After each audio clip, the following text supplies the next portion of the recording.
been chillin', watching the ocean with you. Baby up with a slow motion crew. And we up in our growlings when people change, but not us.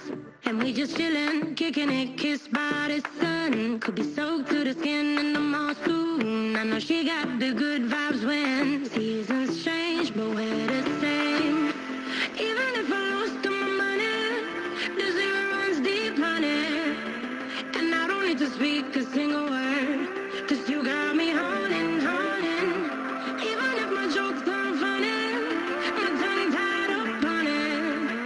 And I don't need to speak a single word, 'cause you got me holding, holding.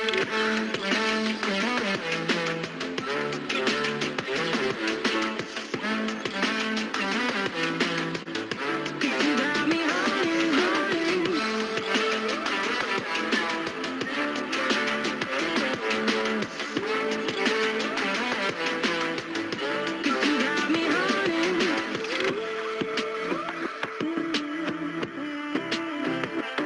And I'll be running, possessed by a low, low voodoo. Fired up like a wolf on a full moon. And we're stuck in a la la land. The tides will turn without us.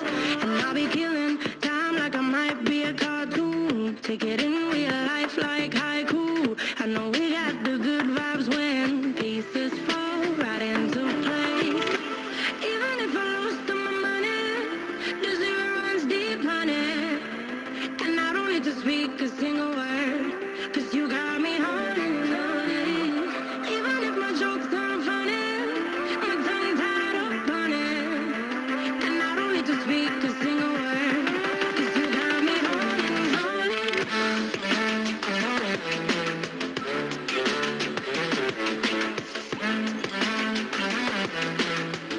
'Cause you got me holding, holding.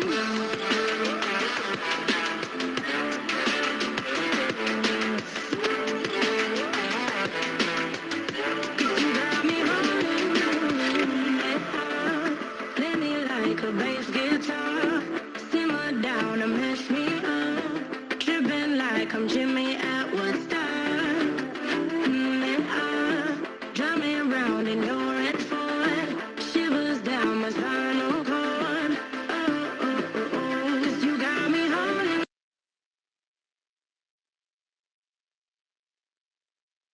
Hi, okay, morning everyone.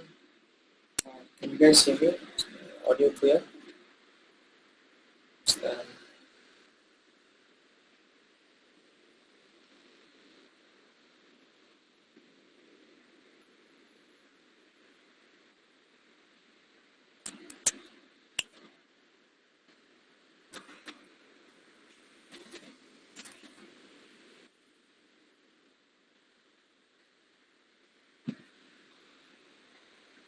Hi, okay. Let's begin for today. So after the briefing yesterday about the basics of Flask, and I've also taught you guys how to set up and run the skeleton. So let me just make a poll to indicate whether you're able to run the skeleton.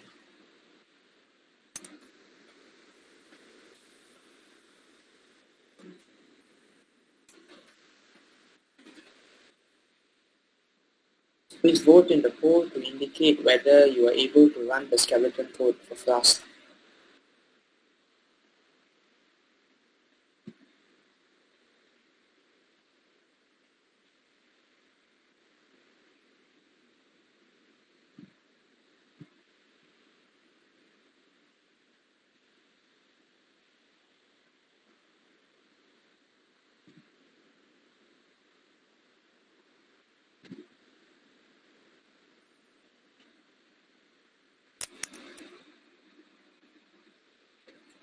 See that the majority of you, yes, I mean all of you, everyone who voted is able to run the skeleton. If anyone is not able to run the skeleton, Sean has created a stop Sean's link here. If you have any serious problems that are related to installation errors, or you are facing a big issue that you need to sort out, then you can go to this help room where Sean will personally debug your issue for you.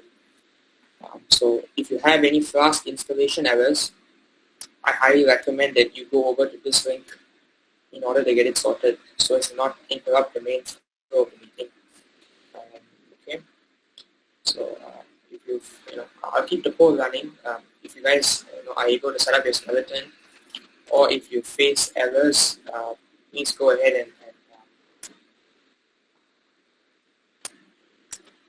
and indicate it. Yeah.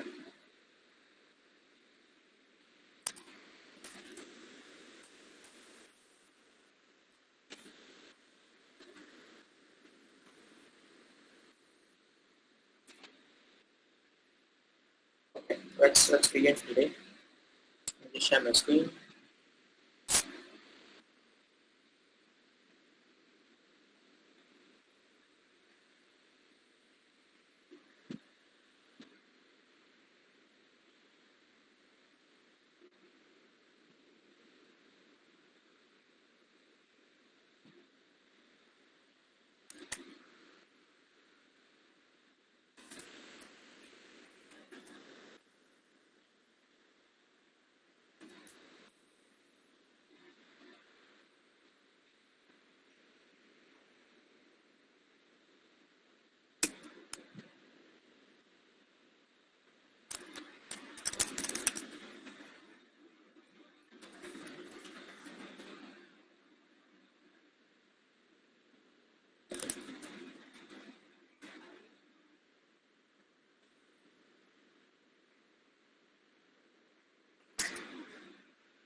Because depending on the operating system you're using, it's going to be a bit different. But yesterday, I personally customized the task for you, right? So if you use Windows, instead of using export, you use set. Set Flask env is equal to development, and set Flask app is equal to app. So once you do both of these, and you're inside the same directory as your app.py file, then you just run Flask run. And once you type Flask run, you'll be able to see running on HTTP this. And in the case that you see weird errors such as warning this development server, not use it, that's totally fine. That's just Flask telling you that you be careful when you deploy the application. So if you are able to see running on HTTP, blah, blah, blah, blah, and you're able to go to this site and you see something or a type error, or you replace this with hello world and you see hello world, then you're on the right track. So is everyone on track with me? Are you able to run the 5000 and you can see hello world? If so, just please let me know in the chat.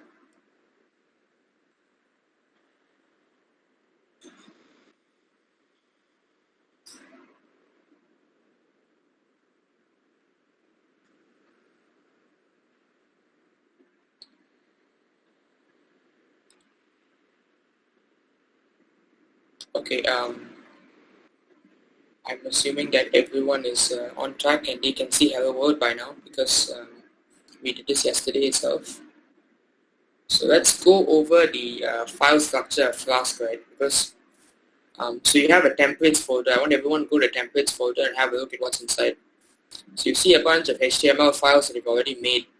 I already made it for you, and I added a bunch of tasks here, which we'll get to in a bit.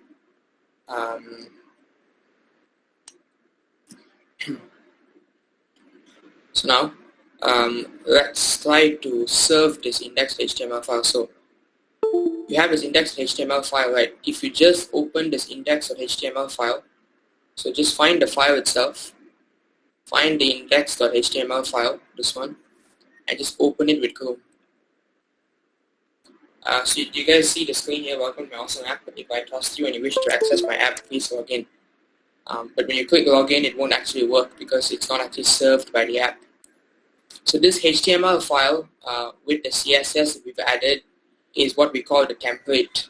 This is a template that the Flask server is going to serve to the user. So maybe you guys try opening this file on its own, the index.html file in the templates folder. If you're able to do so, please indicate in the poll.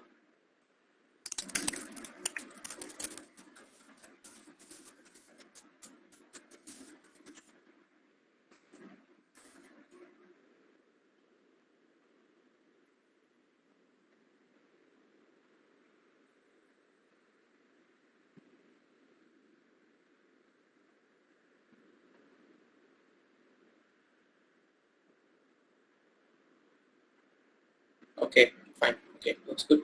So we have this home page, which is just a welcome I just added for you, and we also have a login button.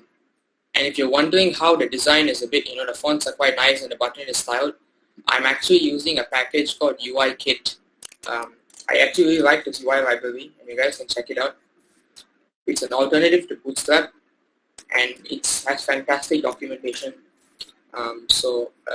I actually use this to build a core chunk of the app, and you guys can have a look at all the different different features that you have. You can make drop downs, all kinds of things. It's a fantastic library for UI design, and it's also very simple to use. So I've actually used a few of these inside the app, and we're actually importing it through a CDN. So CDN stands for Content Delivery Network. So what this means is every time I call this particular this URL, it's actually going to give me the CSS file for this particular UI kit. If I click the file, then I'll be able to see all the CSS. So this is all the CSS that the library gives me. So for those of you who have actually used Bootstrap before, or have actually written CSS before, your CSS file is a bit like this, but it's just that they remove all the spaces here. So this is what makes the design look so nice. Yeah. And I also have other pages here such as home.html. Sorry, not VS Code. Sorry, Chrome. Right, so we have like a home logout, a welcome node that things to do today, and we also have like nice cards here, all built using UI Kit. And we also have a login page, which I also built using UI Kit. So you have username, password, and then login. So just as HTML files, we have these three HTML files. We have the home page.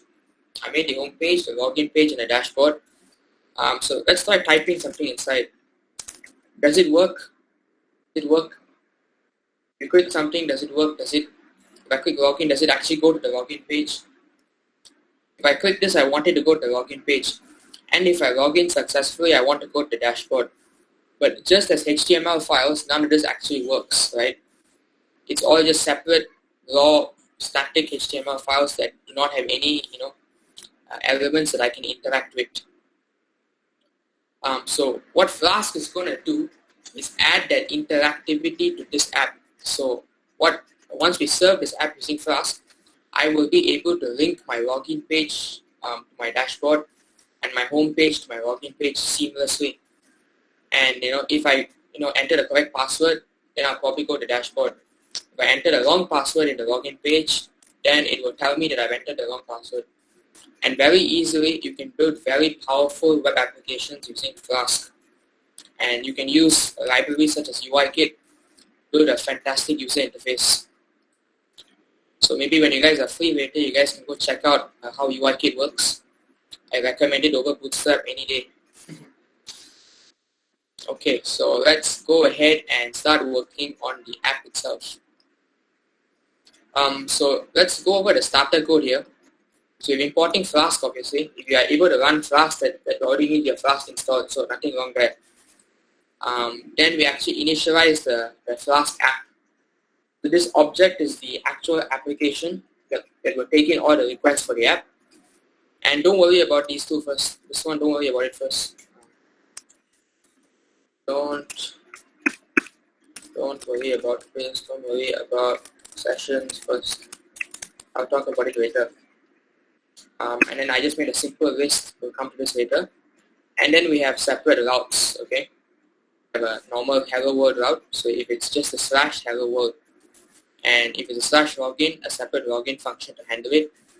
it's a logout function, to handle it, and then a homepage option.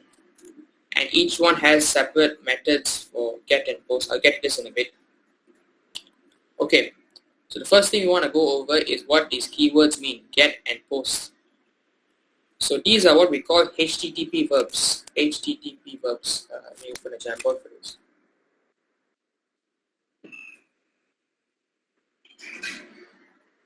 Let's use the full stack ones. Yeah, let's use the same one we used yesterday. So I'm going to call this HTTP verbs. So there are actually a few HTTP verbs. We have get. We have post. We have delete. We have others also have put. Not widely used, but we also have put. We also have update.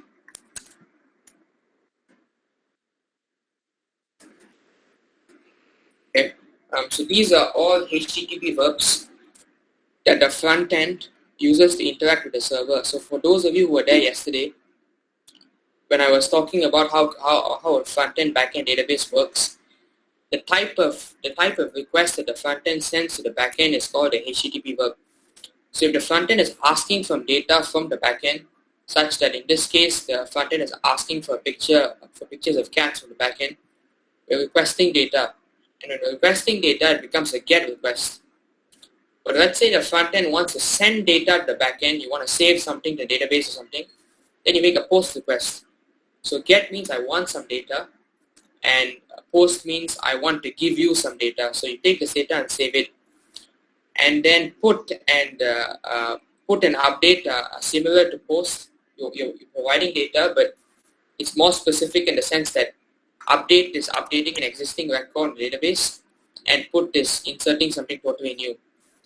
And I think a delete request is quite, I think you guys probably know what it means, right? You're deleting a resource. So get is getting resources,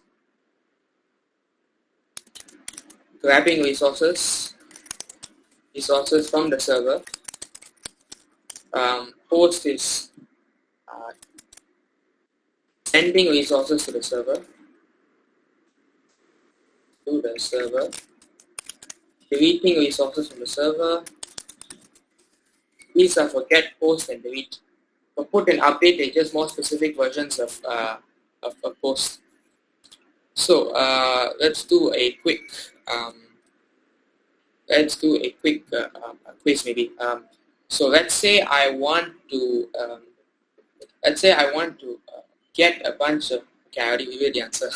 Let's say I want to insert a new Facebook post. Let's say I make a Facebook poster.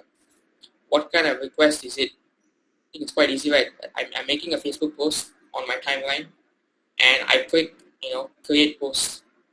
So what request is Facebook making to their server when I make a Facebook post? When I make a new Facebook post? Anyone?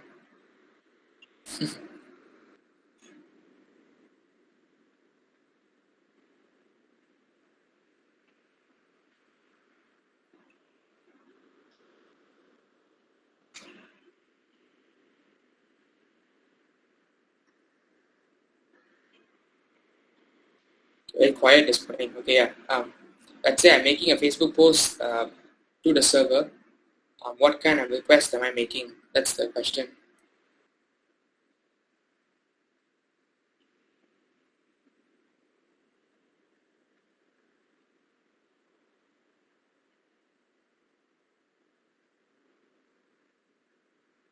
Post, yes, it's a post request, and more specifically, yes, it's a put request because you're inserting totally new data. Yes. But for our case, Nico is correct. You can just say it's just a post request because we're being very generic about it. So over the course of our app here, we're only going to be using get, post, and delete mainly. We won't be using put and update. If I'm not mistaken, actually delete, I've recently heard that delete is actually deprecated. No one uses it anymore, so over the course of this application, if we're doing even a delete request, also we're going to be using post only, so get and post. So you guys can ignore the last three for now. Yeah, these three you can do it, keep it aside for now, and only think about get and post. Okay, so just remember, get is grabbing resources, post is sending resources to the server. So you can have two types of requests. Second question, let's say I'm loading the page google.com. When I'm sending this, when I'm typing this URL, and the Google server is sending me back this HTML and CSS page to render this, is it a get request or a post request that I'm making the Google server? When I'm asking for the google.com page, is it a get request or a post request? It's a get request, yes, it's a get request. And you guys can exactly see what kind of request they're making by right-clicking. Go to right-click. I want you guys to click inspect, go to network, and click all and refresh the page, right?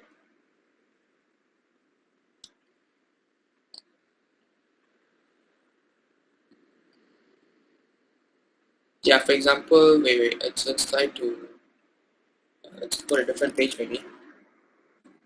Something a very heavy page, Lazada, and you're inside the all, right? All, okay. You can see all the requests that they're making to their server here. First one is a get request. Request method is get. Okay, this is probably an image. They want to grab an image. The second one is first is a post request. Second is a get request, get request, get request, get request, get manifest. Okay, also get, yeah, and yeah. So you can see all the different requests that this page is making to their server. And there are a few status codes. This is also important. Let's go over status codes. Status codes. So I think a few of you guys know, I mean most of you will probably know the very common ones, such as, what does 404 mean? If something is 404, what does it mean? If the server sends you back a 404, what does it mean?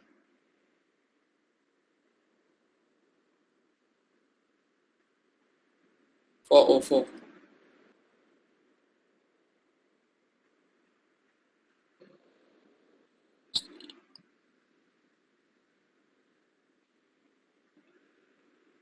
What does a 404 status code mean?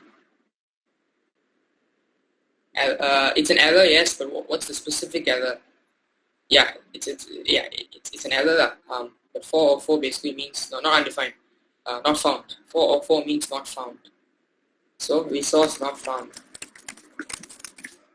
So let's say I want to query my database for a particular thing, but that particular object does not exist in the database. Then the server will send me back saying that it's a 404 status, which means that the resource is not found. Okay, now let's go over a few other errors. What about 500? I think a few of you got this error yesterday when trying to load the Flask app, remember? 500. Yeah, the question is server is unable to find 404. 500 means internal server error. Internal server error. Something went wrong, or some kind of a particular function that the server was throwing a random error. That's 500. Then let's go over 200 is success. Very general success. 200 means success. Okay, I forgot a few of the status codes also. You can see the full list as a ton of different ones. You can use all of this when you're building servers. Like for example, 400 is a bad request, which means that you did not use the right syntax when sending the request. And let's say, what about 401? 401 means that everything is okay, but you do not have permission. You do not have permission. You do not have permission to access resource. Let's say a normal user tries to access like an admin level function, then you send back a 401 saying that you don't have permission. Then also got a weird things like payment required, 403 is forbidden, almost same as 400. 404 is the most famous one, not found. And there's a lot of other status codes. But most commonly, it's only going to be 500 internal server error. 4404 not found. And we don't use any of this. Commonly, we don't use 202 means accepted. Let's say you're creating a new resource and you want to say it's successful, you can say 201. The resource has been created. 202 is just a very generic one. You don't actually commit anything. Yes, I got the request and everything working. That's a 202. And possibly the most common success status code is 200, which just means okay, yeah, it worked, no errors, that's it, success. And it can be used for multiple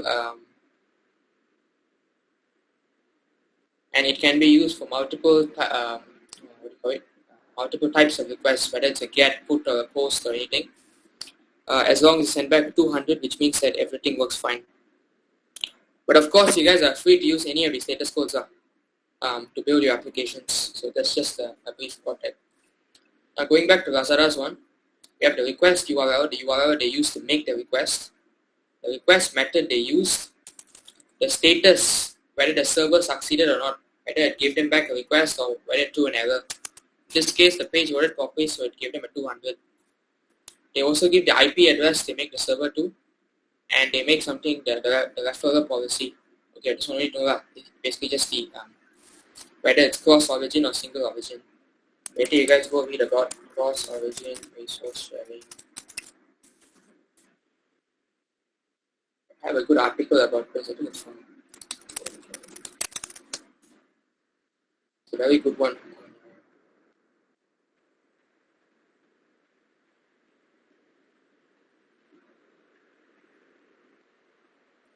Yeah, maybe later after you guys go and read on a simpler one.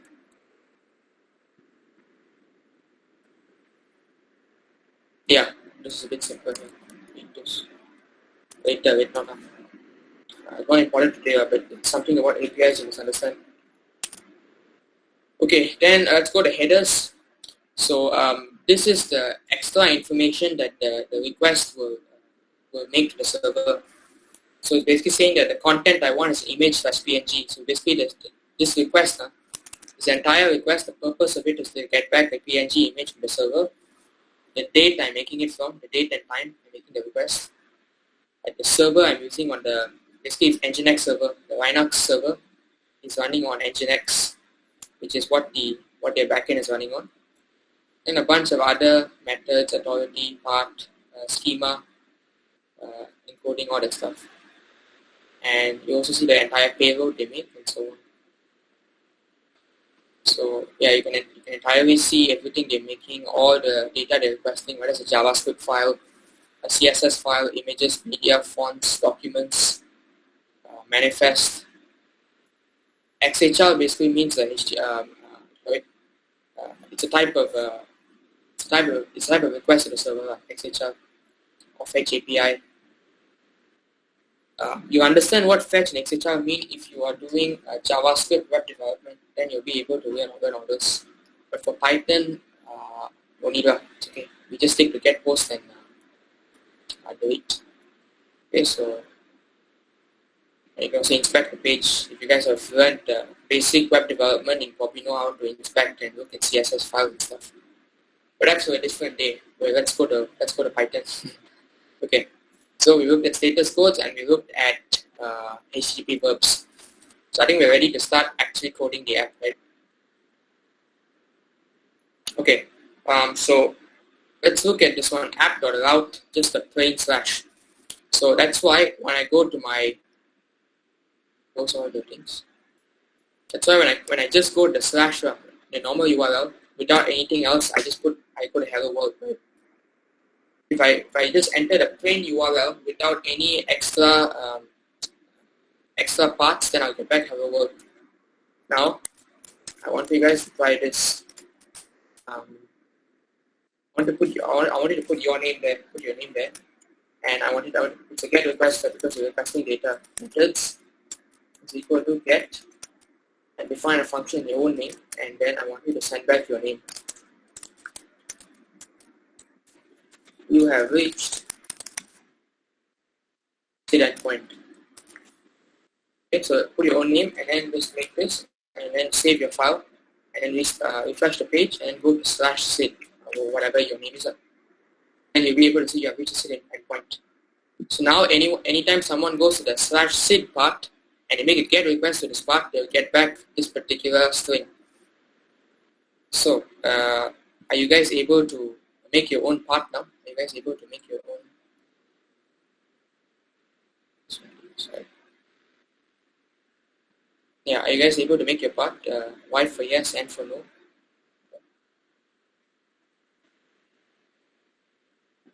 Making your own part. So make your own function here.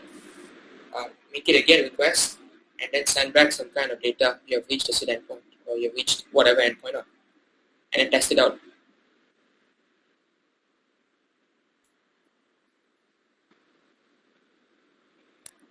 Sure, no problem. Sure. Okay. So you see the app.route /def index, right? You make your own function below it, and this time call the route whatever you want. I'm going to call it my name /SID. Methods, I want to call it a GET request, and I'm creating a function to handle this request. I'm going to call it def SID, return you have reached the SID endpoint. App.route /SID, you have reached the SID endpoint. Once you have done this, save the file, okay, and go to the hosted page, refresh the page, and then go to your /SID or whatever you call it. I'm calling it /SID, so make a GET request to this page, and it says that you have reached the SID endpoint. Or you can even say anything you wanna, refresh the page, and I'll get back this new data. So whatever I send back to handle this particular part, I will see here. Okay, so does it work for you? Dinesh, everything okay?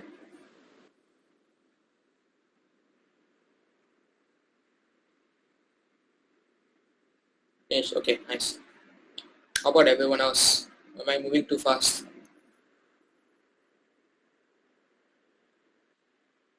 Fine, okay.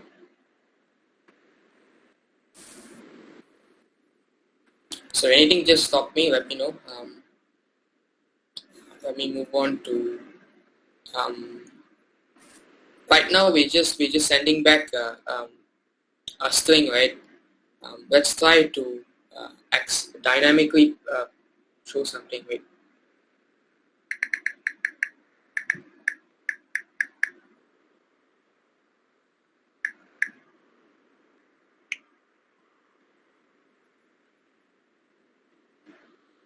Okay, so now let's say I want to pass data to this route. Okay, for example, let's say I am building a blog. For example, I'm building a blog, and I want to access post number. I want to access post number 1 or post number 2, right? So I will do something like app.route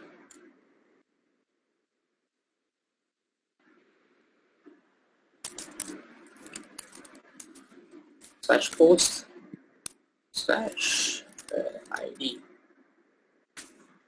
get, and I want to get post. Essentially,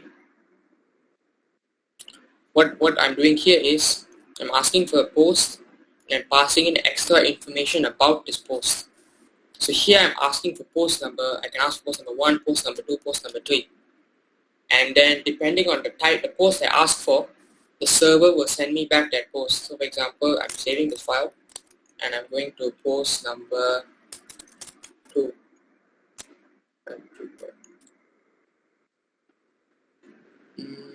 Just a sec.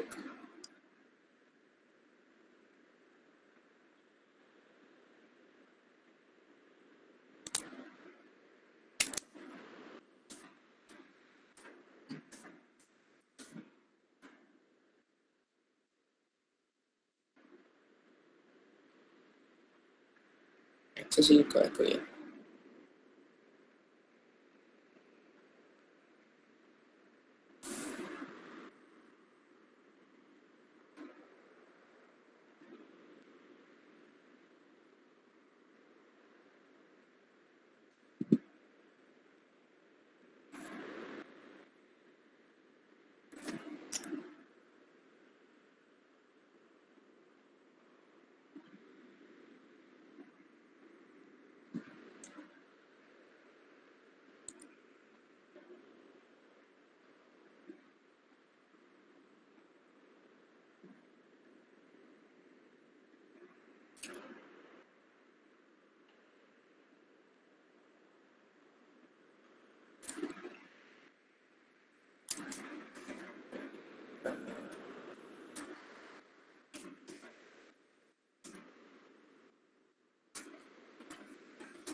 Even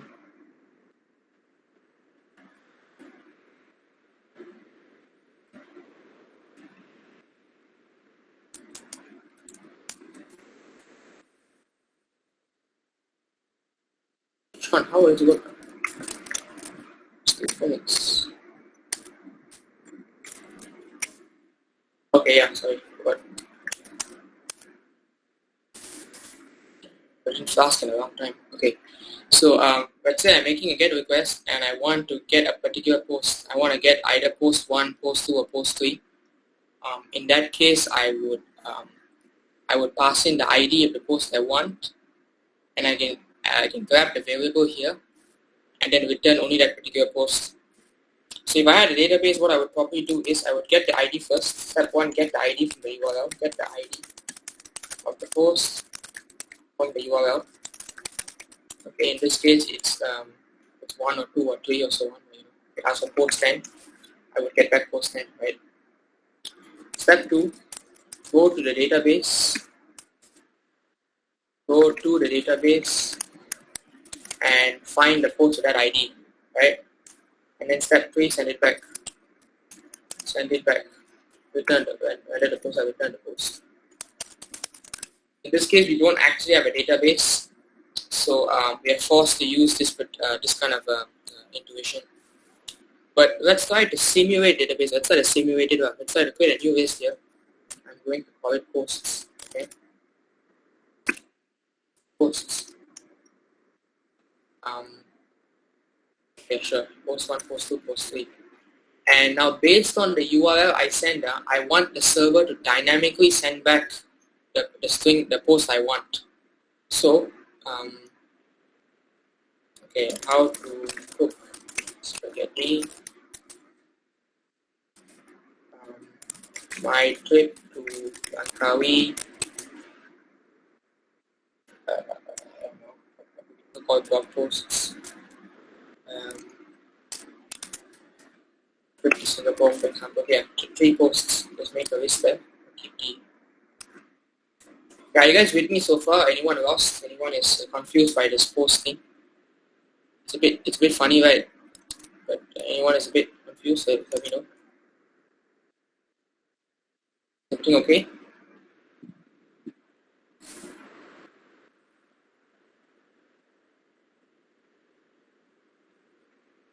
Yeah, okay. So far fine. Okay, sure. Okay. So now we want to dynamically send back the post depending on what the user asked for. So if the user asks for post number 1, I want to send back how to cook spaghetti. The user asks for post number 2, I want to send back my trip to Langkawi. And if the user asks for post number 3, I want to send back my trip to Singapore. So how do we dynamically send it back?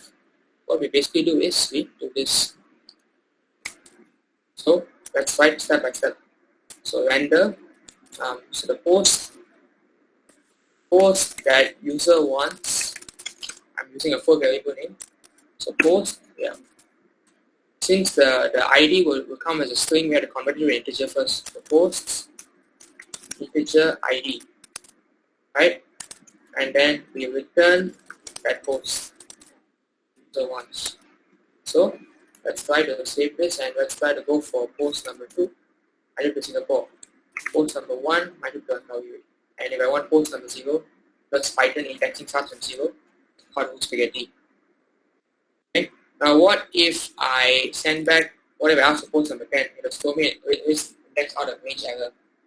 Okay, we want to be able to handle this because our server only has 3 posts, so you can only ask for either 0, 1, or 2. Now, how do we tell the server that if the user sends back something that is beyond the range of 2, what do we do? So what I would probably do is I'll set a variable called index. Index is equal to int ID. Now, if let's do some error handling. If the index is greater than the length of the posts, okay, I want to return saying that post not found. It's a follow for request. And if everything is fine, then I want you to return the post at that index. Now if I ask for post number 10, I would get a post not found, a follow for request. Okay, actually no need to return failures code, I just return post not found. And if I actually enter a reasonable number here, okay, then it sends back the actual post. If I send back 200, for example, the post not found. So we were handling errors. We call this error handling. Error handling. To make sure that the user is only sending in data that we expect them to send, sanitize all possible inputs. Right? Let me just copy this function over for you.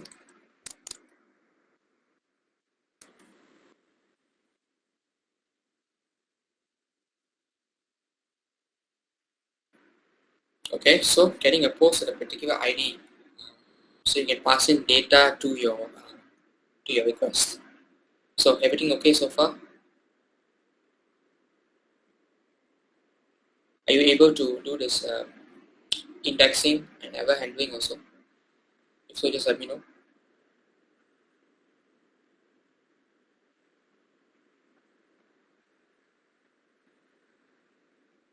All good, huh? Okay, nice. Okay, I think just let me know. Okay, good.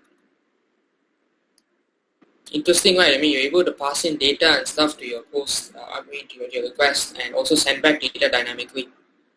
And okay, then yeah. So we have how to make get request, how to make let's do a post request then. To make a post request, I cannot actually show it inside the browser because you need Postman. Okay, we'll come to post request later then. We'll start with get request, how to pass in data, and so on. Right? Okay. Now let's try to actually build the app and serve the pages we saw just now. So just to clarify, we have an index.html page, which is the first thing that the user sees, and they have a home.html, which is what they go to if they've successfully logged in, and they have a login page. So basically the flow of the app is like this. Let's go over the flow of the app before we actually build it. Flow of the app.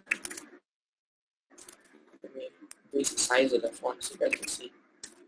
Flow of the app.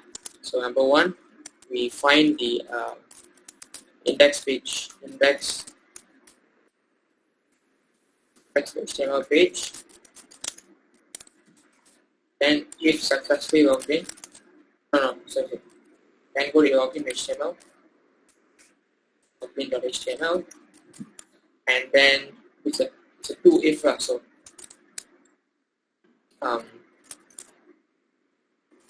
and if login successful home.html,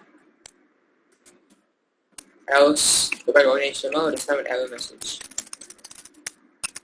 So entire app is just 3 pages: index.html, login.html, and home.html.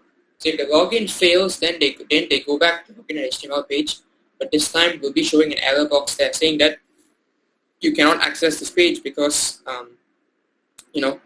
there is no your password or username is wrong, for example. But if they enter the right password, then we move to home.html. So it's a 3-flow app. It's a 3-page app with this sort of flow. But first of all, let's try to model the GET request that the app is making. So every time I go to a page and every time I ask for, because now my page is now /sid, every time I'm making a request, I am actually sending a GET request. So by default, the Google search bar, the Google Chrome search bar, or any Microsoft Edge or Internet Explorer, their search bar is essentially just a GET request. Whatever I search or whatever website I want to go to here, whether it's Lazada or Google Slides, Google Docs, even when I loaded this page, everything I'm sending to this search bar is a GET request. So by default, everything becomes a search request. So you can search anything you want, and it becomes a search request, right? It's a GET request, yeah. So let's try to send back the pages first. Let's render each page. Okay, so if they render the index page, let's say they go to the name page, instead of hello world, I'm going to remove hello world now. And we want to send back index.html. Now, the question is this: how do we send back a file, an HTML file, and render it on the browser? Okay, we cannot just send back a string because the HTML file has to be rendered by the browser. Has to be, because it's processed separately by the browser, right? So how do we send back this one? And the answer is actually we have to use this function called render template, which is actually provided by Flask itself to render a particular page and send it back. So just to make sure that we are on the right track, let me print here. Print first that we will be sending back the index.html page. And once I'm done, we want to return the render template index.html.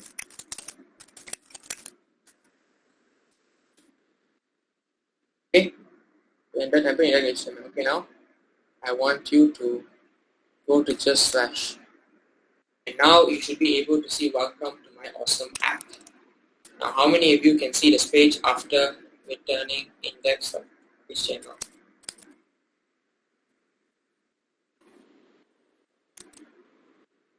So, how many of you are on track here? Can you see, if you go to just the plain URL, can you see welcome to my awesome app? If yes, just let me know. If no, just tell me whatever you see. This is pretty important, so I'll wait. Yes, okay. Yes. Everyone else okay? If I'm moving too fast, just let me know. Yeah, it shows are nice. Okay. So this is the very start of building a powerful web application using Flask. Now let's try clicking the login button. Just click it, just for fun. Just click it. You'll see nothing. Yeah, because it'll say that the login does not exist yet because the server is not providing the page yet. The server is only serving up the index of HTML page. So let's go fix that. So now we should say is if the let's remove all the stuff or the dummy requests. We can remove it and move it at the end maybe. Comment it out to make it cleaner to see. So now if they go to index page or just the slash, it becomes index.html. If they go to the login page, yeah, for now, because the login can be both a get request and a post request. I will explain how this happens in a bit. But for now, just trust me and put this. If the method of the request, if the request method is equal to get, the request for method is equal to get. Okay, I want you to return render template login HTML. Okay, remove the pass. This is dummy thing. So if the request method, if the user that's making the slash login is making a get request, which is by default what happens in the browser, then I want you to render the login HTML page. Okay, we don't handle the post request yet first, but now just get request. And now refresh the page again and click slash login. You'll be able to see the slash login page. Okay, so how many of you see the login page now if you click slash login? 5 for yes and for no, just let me know. Very important, this one also.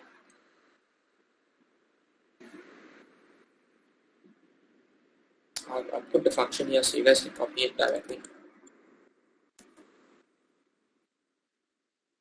Those of you who don't have the function, this is the function.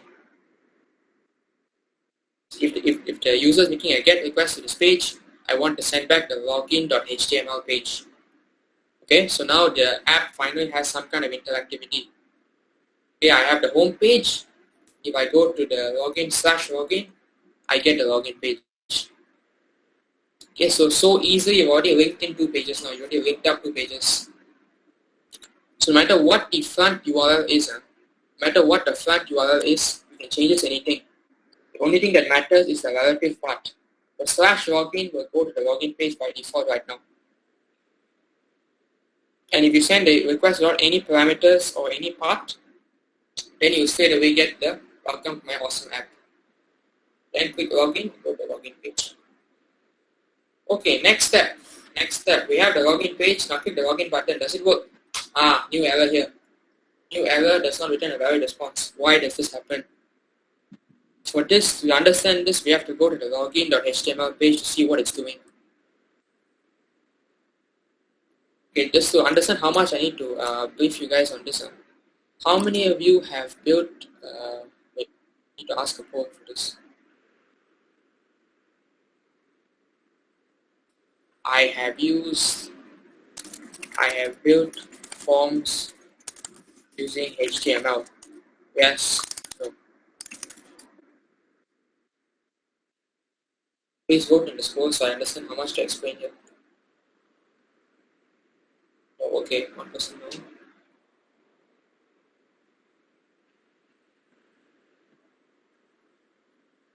Okay, more no, fine. I'll explain this properly now. Come, let's do this. Okay, so okay, let me open a new page for this.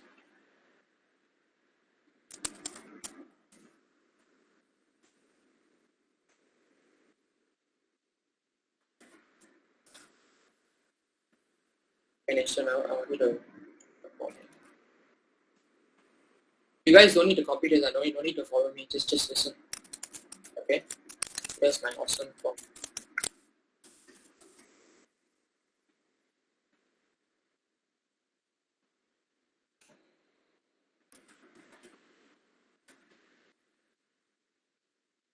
Oh yeah, sure. Yeah, I'll do it. Okay. So for now, I'll just make a file called form demo.html inside the templates folder. And for this, you don't need to type along with me. Just listen on this. Okay. Let's go over the contents of the HTML document. We define a doc type as a HTML document. We open the HTML tag. Define the headers, which I assume most of you know by now already. And we have the body. And inside here, I've actually created a form tag, right? What's important now is to understand what this form actually does, what an HTML form actually does, and what goes on behind the scenes every time you click the submit button.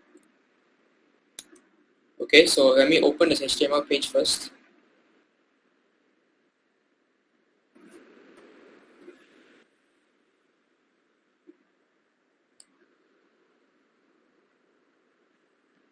Okay, so this HTML page without any design renders this particular page.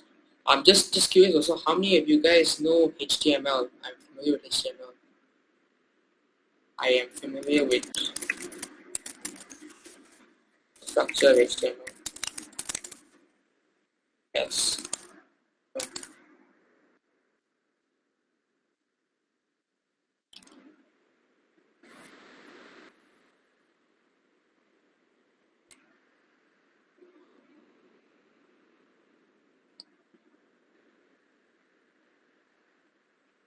Okay.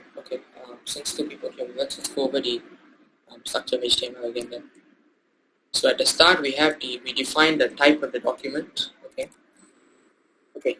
HTML basically operates on the basis of tags. So let's say I have a paragraph tag. A P is a paragraph tag, and then I write stuff inside the tag. Right, that's a paragraph. HTML operates on the basis of tags. So one tag is another tag, and then you can also have headings such as H1, heading 1, heading 2, H2 is heading 2, H3 is heading 3, H4 is heading 4, H5 heading 5. Then if I go and look at my page now, I can see the headings are different sizes. The HTML basically operates on the basis of tags, and we don't actually have time to go over the entirety of HTML here. So all you need to understand is how HTML operates and the structure of an HTML document. So for example, within there's a tag called a div tag. A div is basically a section. And inside this div tag, I can make paragraph 1, perhaps. I can make a paragraph 1, paragraph 1, paragraph 2, and so on.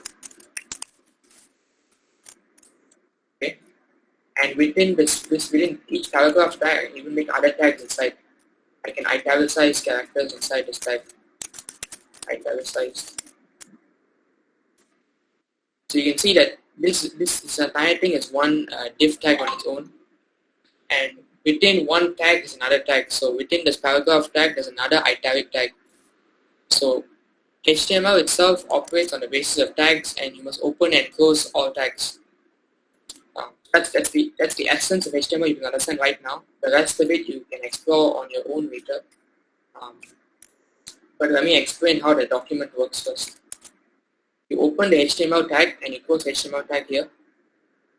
You define the head tag, which basically defines all the details about the document. So in this case, you can define the tab name. So you can say tab name, this is the tab name. You save the file and see here, you can see it's a tab name. Okay.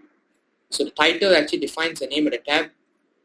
The meta tags basically define what kind of character encoding you're using, what's the viewport, all the stuff, what's the scale of the page, and so on.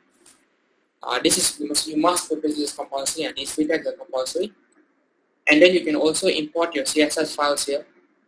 Your CSS for design, you can get data from a server for your CSS files and link it all inside your head tag. That's the purpose of the head tag. Then the body is what you see inside the page. So let's say I dump something here. Here's my awesome form. And it's the first thing on the page that you see without any design. Here's my awesome form. You can even put this inside a paragraph tag. Right? And this time, it adds a bit of extra padding because of the paragraph. And after that, you have a form. You added a form tag. So within a form tag, you have multiple inputs. Input tag 1, input tag 2, 3, and 4. So the first three asking for name, email, and phone. And the final one is a submit button. So if I click the submit button, then it sends a request to the server. This is what we're concerned about right now to understand how it actually works and what are the parameters that you can set for a form. So you can set the action and the method. So method says that if someone submits the form, if someone clicks submit on the form, what kind of request do I send back to the server? Do I send back a get request or a post request? In this case, it's saying that it's sending back a post request. And what URL is it going to be sending it to? What's the URL it's going to be using? In this case, it's just going to the main page, but we can also submit to a perhaps this is a submit endpoint. So let's say I click something here. Let me open my inspect. You guys don't need to follow me for this, and just try to understand here. No need to type the code. So, okay, let me just enter something here. Enter something here. Yeah, enter something here. I want you to watch here. It's going to send a, because here, see? Hey, wait, let's do that again so you can see. Type something here, type something here, type something here. And you can see that they tried to access the submit endpoint. They tried to send a post request to the submit endpoint. But since this is not actually served on a server, it does not actually have a submit endpoint. I can also change the action anything else. Let's say I miss the login form maybe. It will go to the login endpoint. It will send a post request to the login endpoint. Let's start that again. Now watch the server. It's sending a request to the login endpoint. So only two things are important here. One is the action of the form. What happens once we submit the form, and the type of request that we're sending to the server. If it's a get request, it sends a get request to the server, and if it's a post request, then it sends a post request to the server. And all this data that we are getting inside the form, it can be accessed by the server. We will see how now. So how many of you are lost? Are you lost? Are you lost?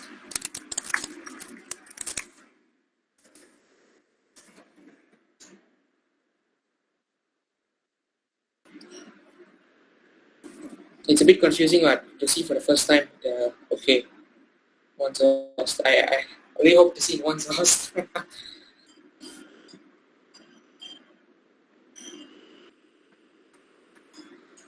Okay, so we understand, right, how the server sends requests and how the HTML form works. Considering that we understand this, let's try to see how to access all the parameters that we set inside the form, inside our server. So here, in this form, we're accessing we are getting the name, email, and phone of the user. Now, how does the server access these three: name, email, and phone? Let's try to see that. Let me close back this file and let's go to our login file, login HTML. I've already designed the page for you. I've already added a lot of containers and made it look nice already. So you can ignore all of this and just code the form. Just code the form tag. Just go look for the form tag. Have a look at this only. Me spaces out a bit. Which is the only thing that matters now. Have a look at the form. The div tags are only for design. By the way, the div tags are all for design. And the icons are for just to make it look nice. Don't worry about it. Only look at the inputs. Input. The name of the input is the username. The type of input is text. So the type can also be something like button. Yeah, these are all the input types. It can be a button, checkbox, color, date, time. For example, if it's date time, right? If it's date time, then it will, not mistaken, then it will expect only a date here. It can also be checkbox, for example. So yeah, you have to change the checkbox accordingly. It can be a number. Let's say that the type is only a number, right? It automatically adds this type of increment go up and down, and it does not allow me to text. It does not allow me to type anything inside here. No text is allowed. Only numbers are allowed. So I can actually restrict the type of input based on setting the type of the input. So this is number. I can also set month, a password. Yeah, if it's password, for example, like the other one is password, right? If I'm typing password, it automatically hides it. HTML is smart. It will automatically hide the password when typing. If I change the password back to text, refresh the page, when I'm typing this, you can already see my password. We always want to hide the password, right? So that's why we add we set the type as password itself. The type of the input is already password. So this form expects 2 inputs and has one submit button at the end. So once the submit button is clicked, then we wanted to send a post request to the /login page. But this time, since the /login here is only a GET request, we also need to define a post request for login that will receive this data from the front end. We want to access the username and the password from the front end. Okay, let's do this now. Do here, and then we want to access the data from the front end. Let's go back to our server here, app.py, and code the same login function /login. But this time, I want you guys to create a else if request.method is post, method is equal to post. Okay, let's access the username. How do we access the username on the form? It's just a matter of username is equal to request.form.get username. So the entire form object, that is entire HTML form object, actually comes to Python as a dictionary. So the form becomes a dictionary. I can actually print out the form and I'll see the entire dictionary of all the inputs, the name of the input, and the input that the user gave. So it'll become, like Daniel showed yesterday, it'll become a key value pair. So username is this, password is this, and it'll come to the server in the form of a dictionary. A dictionary is accessible to the request object that Flask actually gives us. That's the username that's coming from the user, and the password is request.form.get password. So these are the two inputs. Just to make sure this is working properly, let's actually print the two of it. Just print the username and password. Print the two of it, username and password. Save the thing. Okay. Open my terminal where the server is running. Okay, here. And I want to refresh the page one more time. Sit, and then password is 123. Okay, log in. Okay, it sends it. Sit 123. That's it. You can see that a post request was made to log in, and then the input that you got from the user was sid and 123. Right? But since we didn't send back anything, that's why I gave a 500. Let's actually send back data. So let's say I enter something else. Okay, and password 123 maybe. Again, go back and have a look here. You will see the data I sent back from the front end. So we're sending back data from the front end to our Flask backend, okay, using a post request. Okay, how many of you are with me and how many of you are lost? Let me put the function there.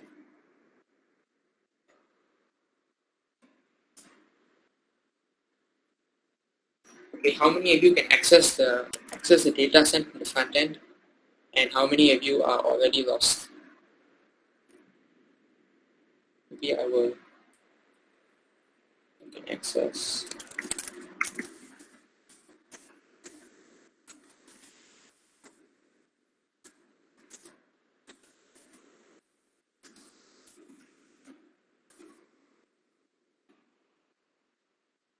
Yes, I vote in the poll so I can sort of gauge how many of you are. Yeah, 1%.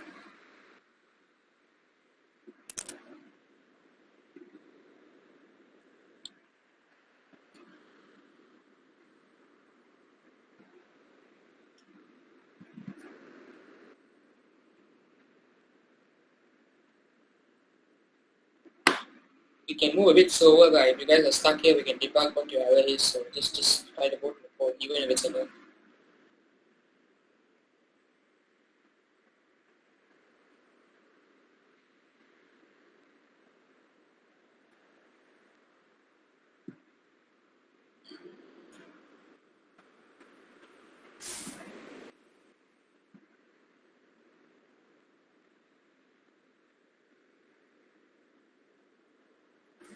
Let me create a paste screen to give you guys all the code so far in that file. So just give it this entire file.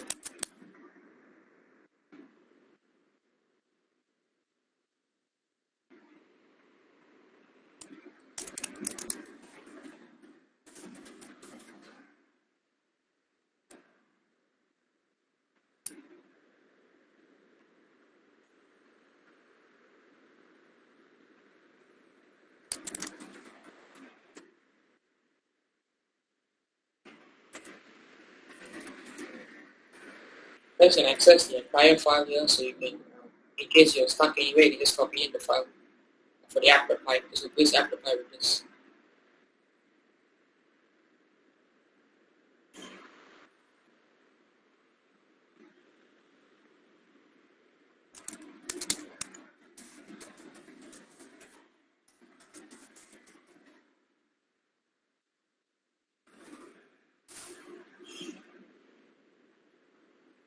So now I make a get request or post request and access the data from the server.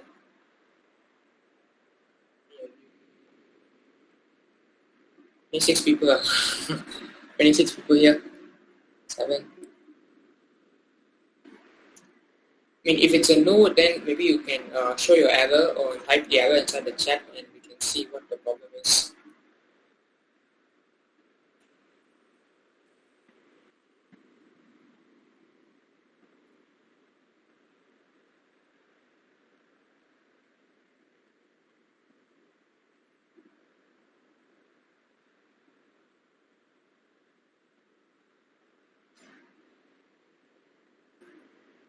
Okay, let's move on then. So we have the username and we have the password. So let's try to properly validate the data. So only if the username and password is correct, you want to allow someone to access another page, right? If for example they do not have the correct password, we want to send some kind of error message saying that your password is incorrect. Please retry or something like that. And we want to be able to do something like that now. So we have to validate the password. In a typical web app, you probably have a database. And you go and check in the database to see whether you have the username and password inside. If the username and password do not match inside the database, then you probably send back an error saying that your password is wrong or your username is wrong. And if it's correct, you redirect them to the home page, for example. But we don't have a database right now, so we're just going to be replacing a database with a standard static username and password. So for example, my username is going to be, maybe I will set if my username is equal to admin and my password is equal to admin 1234, then I want to say that I want to print on my terminal that okay, the login is successful because the credentials are correct. After I do this, I want to redirect them to the home page. So return redirect to the home page /home. Okay. So if the username and password is correct, then I want to redirect to the home page. But in the case that something went wrong, then else login. Okay. Print login is not successful because the credentials are incorrect. Now we printed it here, but how do we tell the front end to tell the user that the password is actually wrong? How do we print something in the login page? How do we render the same login page, but this time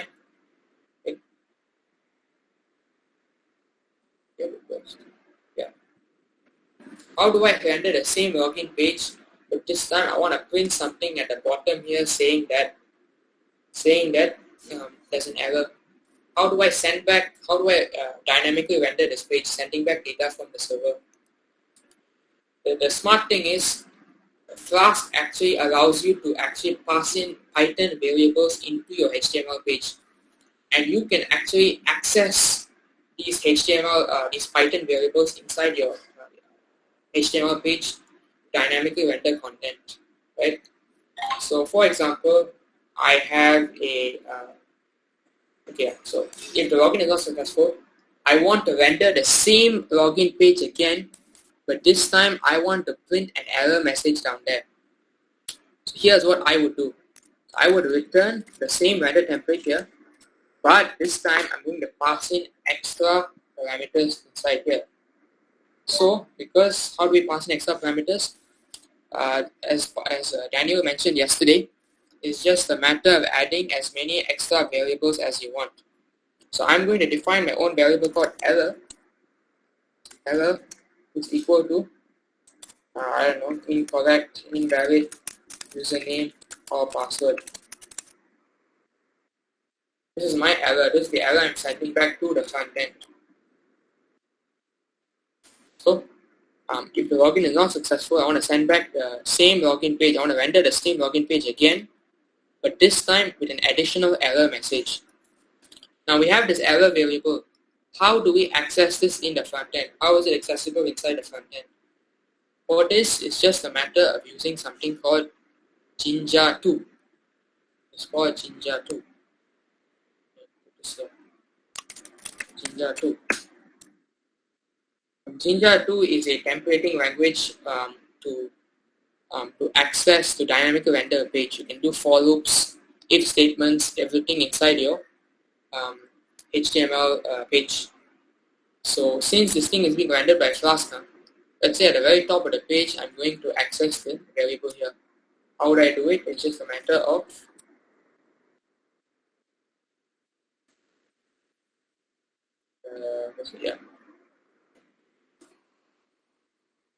if error. No, let's print error first. Just print the error here.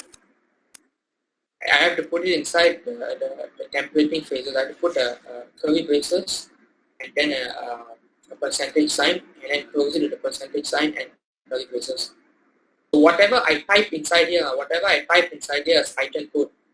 So whatever I put inside this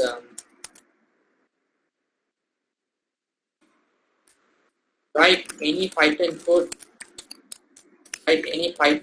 inside here, and it will work. So you can actually type Python inside your HTML file itself. That's how amazing it is. So you have a long HTML document.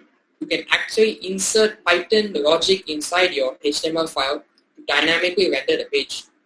So whatever I type inside here is already valid Python code. And if I'm rendering the page using Flask, I can actually access any variables that I passed in here inside this curly braces. Okay, so now let's try that again, right? Let's go back to the this page here. Refresh.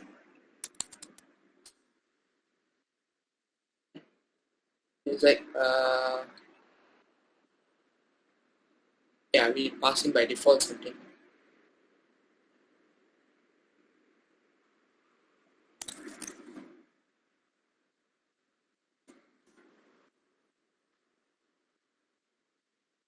It's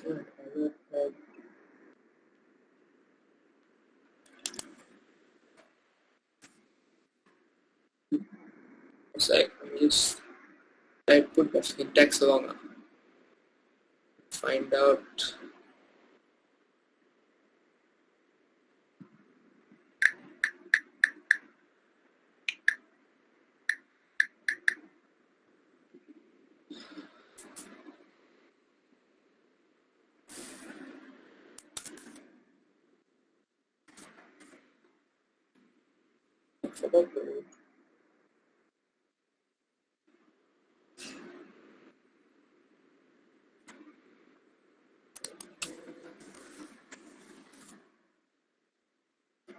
So let me just find out what went wrong. I think I forgot something.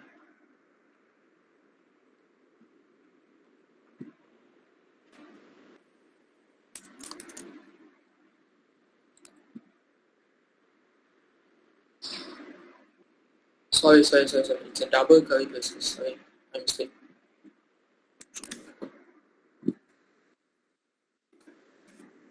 I'll return this error. Yeah, okay. So if I pass something from the app here, blah blah blah, this is coming from the server.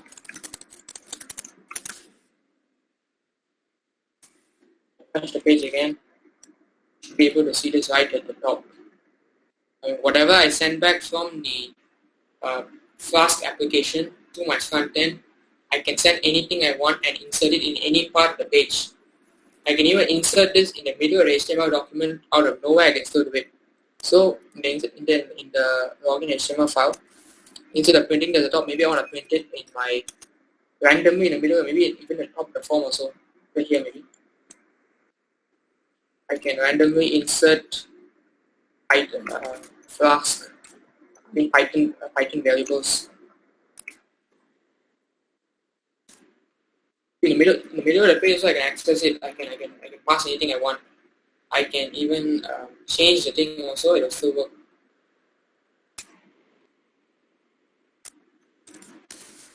So whatever I want from the Python application, I can actually access the variable inside HTML because I'm serving this from my Flask server. Okay, so how many of you are with me and how many of you are lost?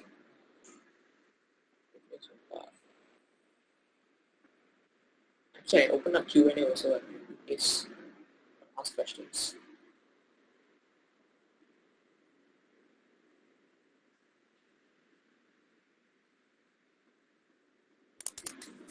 Understand how to search Python variables inside my HTML file.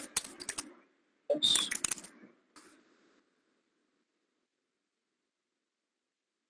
Please vote if you guys understand how the templating works.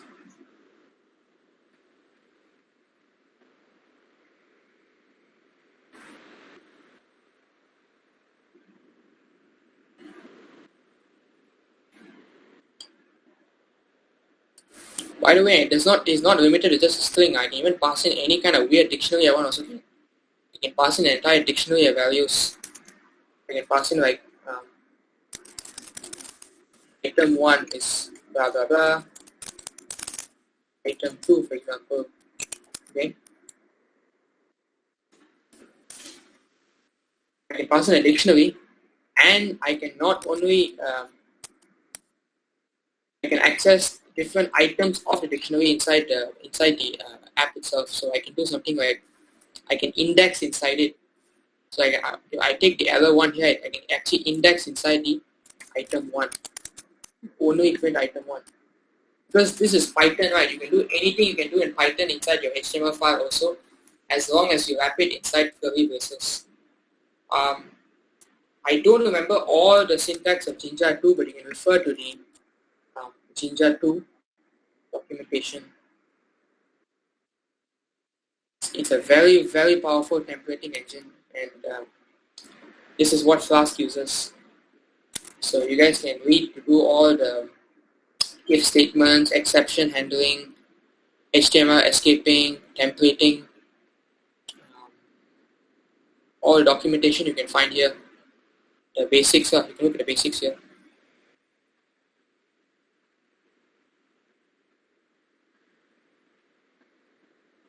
Yeah, how the Jinja 2 templating works, how to access different things. Jinja 2 Flask.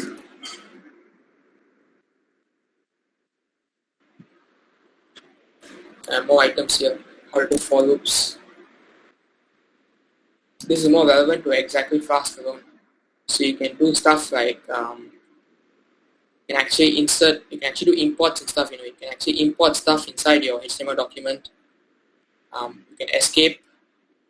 Not mistaken, you can actually define functions and stuff and passing functions to your HTML file and use these functions.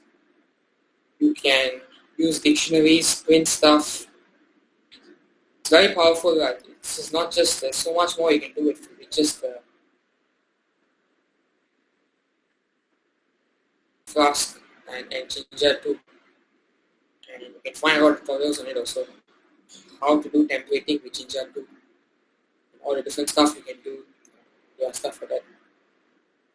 So yeah, how to insert if statements, for loops, and build very powerful apps. A few of these we'll actually look at now to try and see how we can render the error right. So going back to our context here,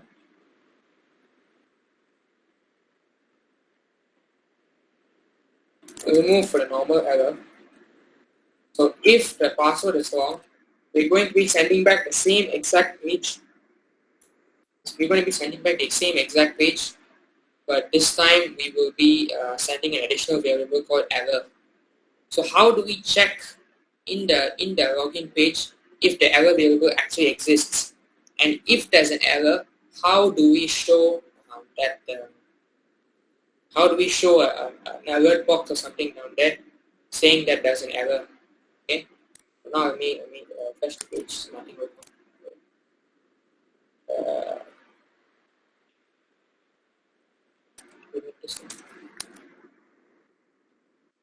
Okay, so we have this page right here.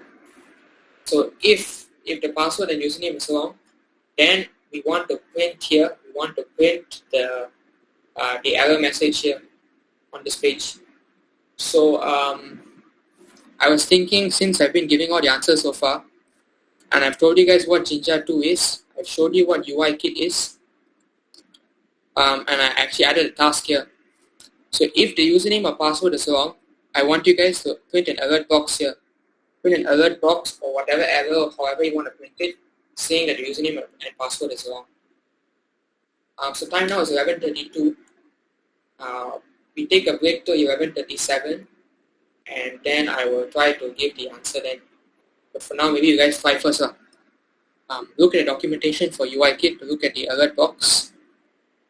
How to make a nice alert box using, see, you can even make a danger alert box.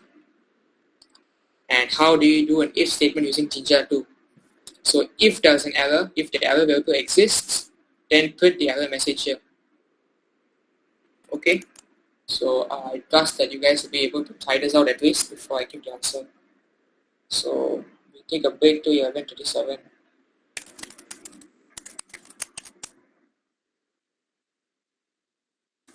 Please try the task.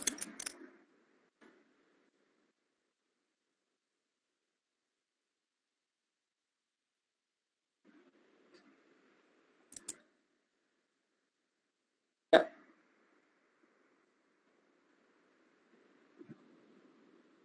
Is it okay so far, or you guys have any issues? Can let me know also.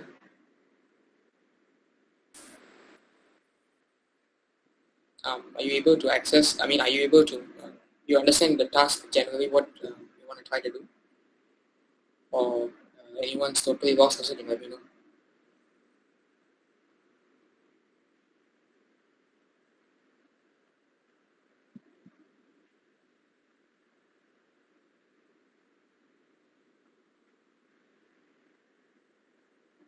Only 4 people responded to this poll, so I'm a bit worried.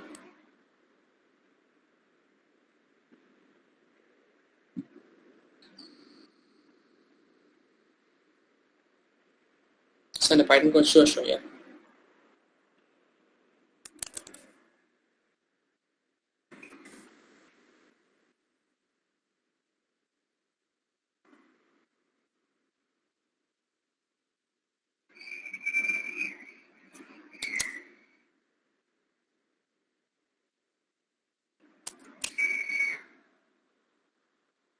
This is the Python code so far. You can find my entire Python code so far in this file, yeah. So based on this, you guys try to do the task in the login.html page. If there's an error, print it here. If not, don't print anything. So to do this, you have to access 2 documentation. One, how to do an if statement in Jinja 2. And number 2, how to print an alert box inside UIKit. So you guys should read the documentation to find out. So 5-minute break.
The error part here, login HTML this page, this part.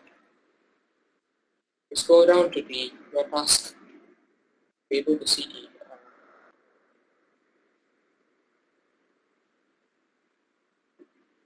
so if there's an error, you print the error here, basically here, the diff here, the box here, saying print the error here, print the login error here. Press the page again. Basically here, print the error here, they say. But only print the login error here if there's actually an error inside the. If the server is an error, then only print it. Or don't print anything. So basically print inside the space here. That's what I mean. But render it conditionally. Only if an error actually exists, then print the error. If not, don't. Region, is that clear or is it still unclear?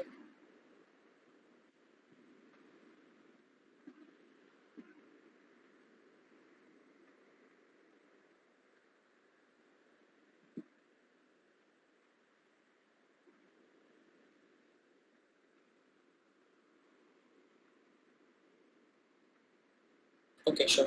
I'll give you more time for this thing.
Can I give the answer? You guys want to keep trying?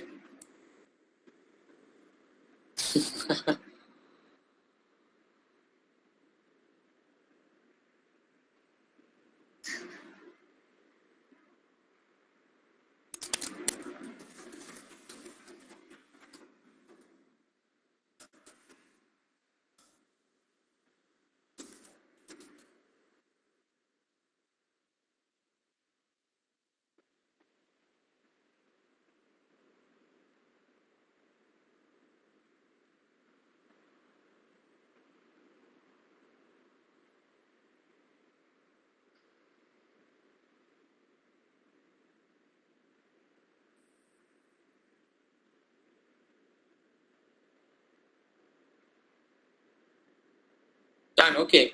What now? You want to share your code? Let's see. Maybe just share this part. What you put inside this part. Inside this part only. No need to, not the entire file. Just that part. Let's see.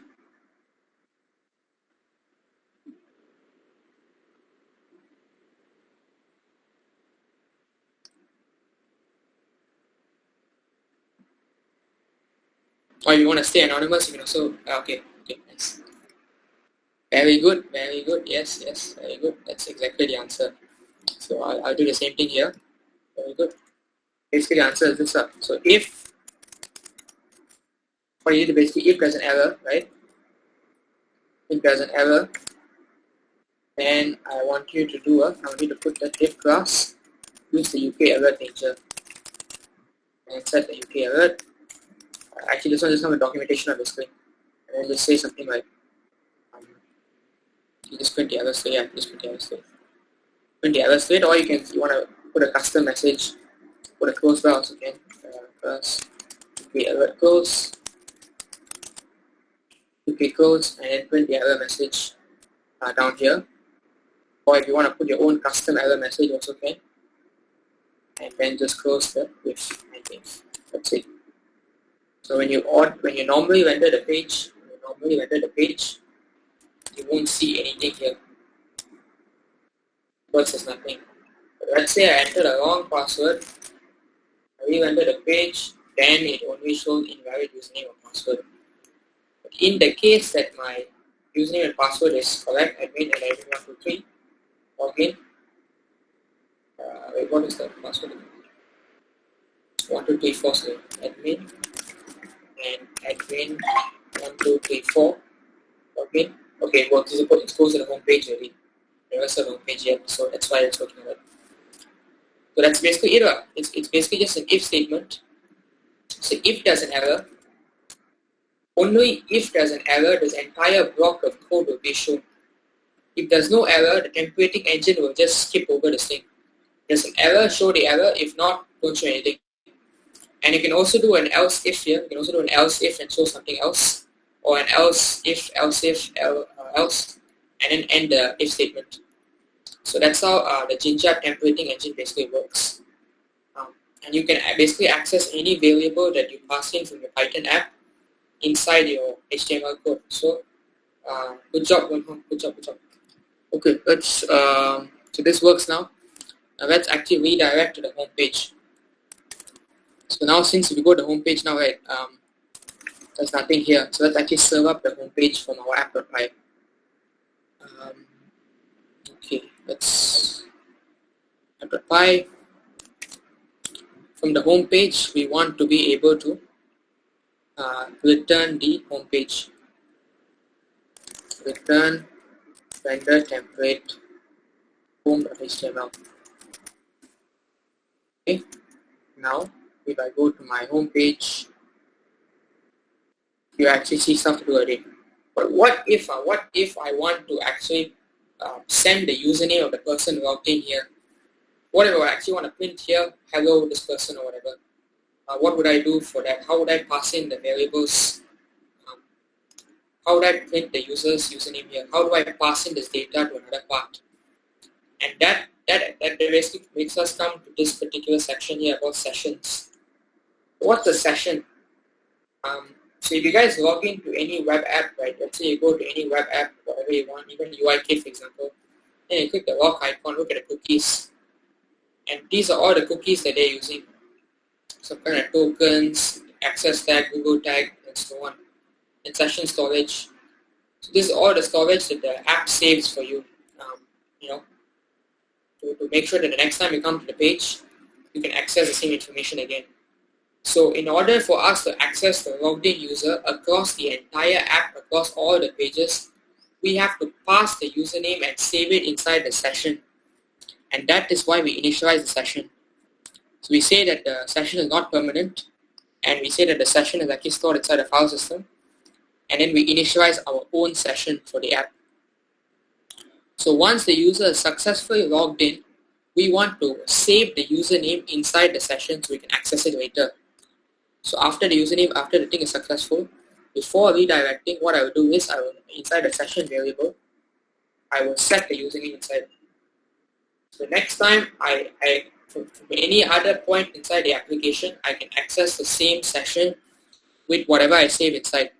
It's basically a dictionary. I can save whatever I want inside here. It's just a dictionary. Session variable is just a dictionary. So I'm saving the username inside the global session. And now inside the home page, I can actually access the logged in user using the session.get username. And I can actually pass in the username, okay, to the I can actually pass in the username to the page using the templating engine by passing a separate variable inside here. And I can actually access the I can actually print the logged in user here, right? I can print the logged in user by accessing the username variable on inside my home HTML page itself. So what's the flow like? We go to our login page. Back. This one. Okay, we go to our login page, refresh the page again, we get this page. If the password is correct, username and password is correct, go to our home page with the logged in user. And then we can basically print him here. We can basically print the message here saying that the user is logged in. So the first task on this page is to access the user's username and then print it here. Maybe you can say hello there, hello this user, welcome or something like that. You've seen right on Facebook and all, on the top right corner of the page you can see the name of the person logged in. So maybe I'll give you guys around 5 minutes to try this task. To access the username from your app.py. Should I make another page pin for this? I'll make another one. Page pin. Shorter one.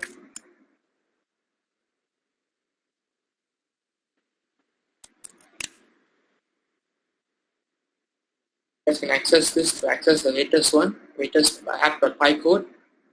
You recognize that we're already sending in we can access the logged in user using the variable here. And all you need to do now is actually access it inside the home HTML page and print it on the top right corner. So 5 minutes starting from now, let's try, I'll give the answer at 11:53.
Anyone has already tried it?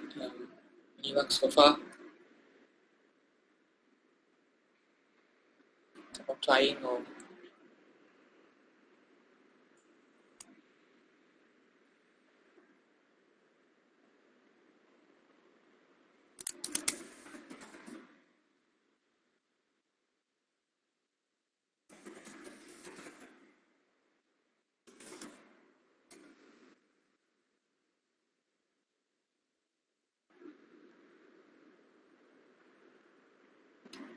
one person?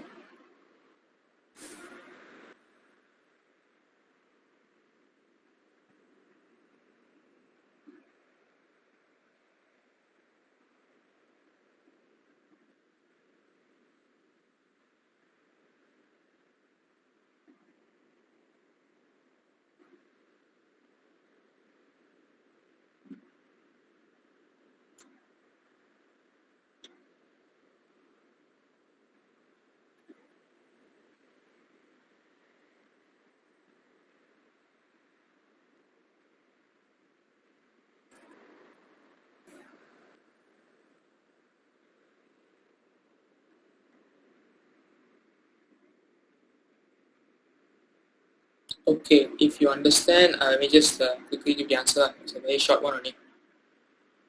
It's just a matter of putting hi inside the stack here, and just put username. That's it. Now if I go back, properly log in, saying that admin 1 admin 1 2 3 4. Again, I can see here hi admin. You guys can see on top here hi admin. That's it. That's basically it. So the code is basically just hi username. It's just a matter of putting it inside the two curly braces to print something. Okay, the second thing is let's do another hello message. I think I did it twice for no reason. Same concept here, but it's not say hello instead of paragraph type. Paragraph hello username. How are you feeling today? Fresh. Hello admin, how are you feeling today? That's the basically thing here. Hi admin, hello admin, and so on. And you can also pass in a bunch of other things like what's the date today, for example. If I'm mistaken, in Python you can access it to today date, date is equal to date time. Now what date time? What date time? So pick a quick date here. Today is date and time is what we consider as probably that will be date. Date.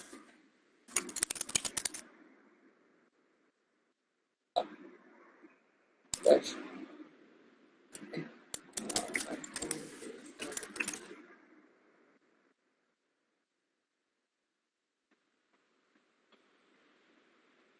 Yeah, date of today.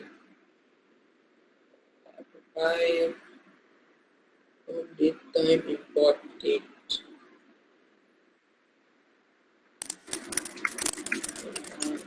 Date and then I'll do something like this. Date of today.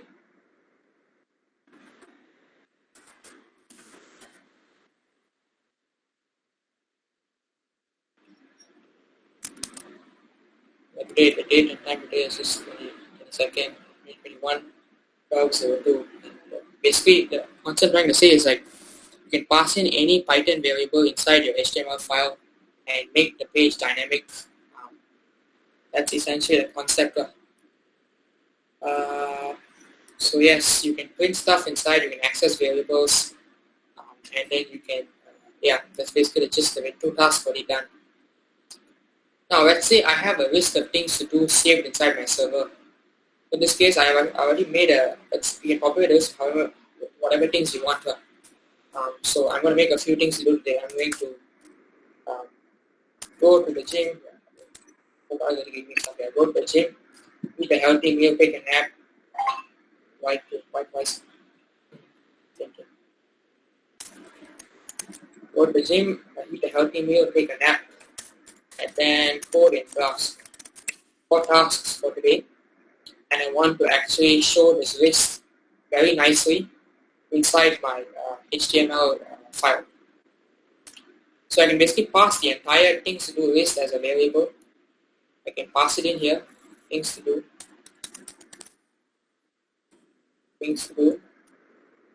just pass it in the things to do. Those things to do, and I can actually, this is a list, right? I can actually do a for loop inside Jinja 2.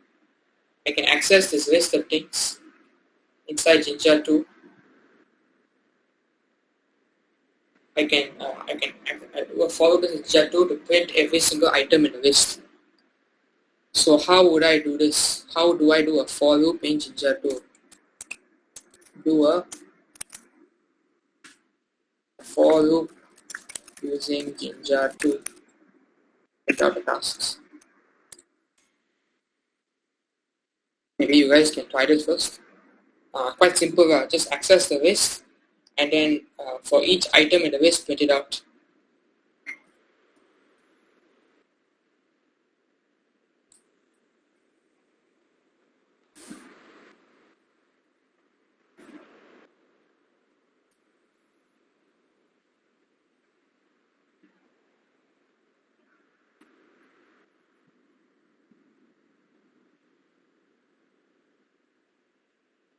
So, for example, you could say things to do today. Oh, I already put the answer here. I forgot to remove this. Sorry, answer is already here. For task and things to do, print the task, and then you can also convert it to a proper list. You can put this as an unordered list tag. The answer is already here, by the way. Sorry. Well, and then each one is an item inside the list instead of paragraph. So refresh the page one more time.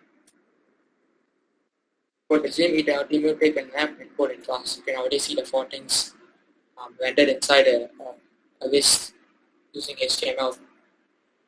Right. So that basically sums up how to do the for loop rendering using Jinja 2.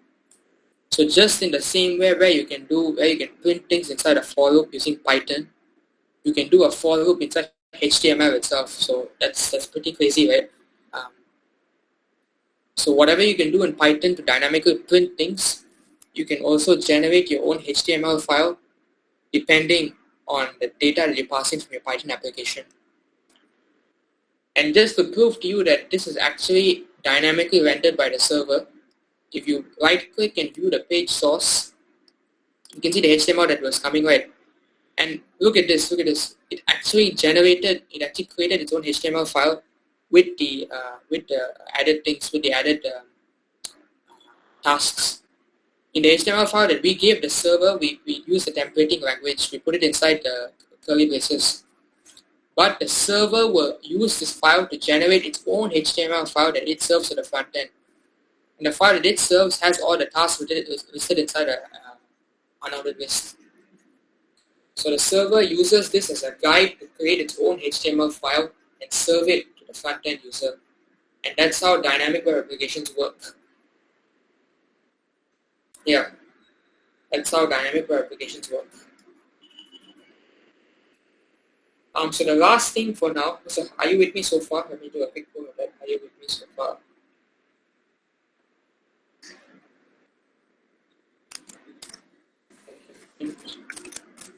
The list inside the HTML page.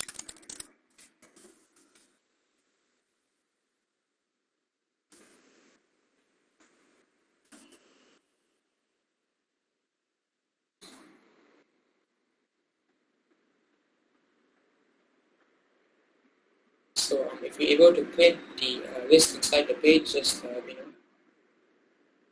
put the code. Yeah, the code is already there. The code is already here. Right here.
25 people, only 3 people were able to print.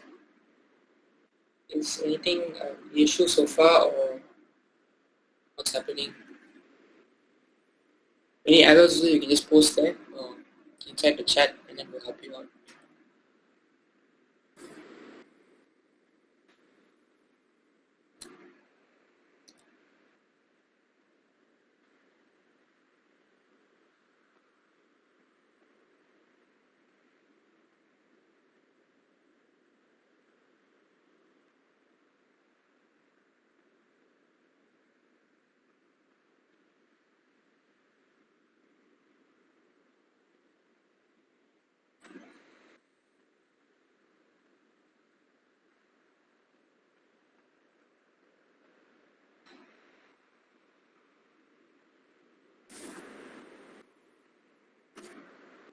Okay, so let me give you the HTML page. What's this one? So let me give you the HTML page that that is my current HTML page of this also.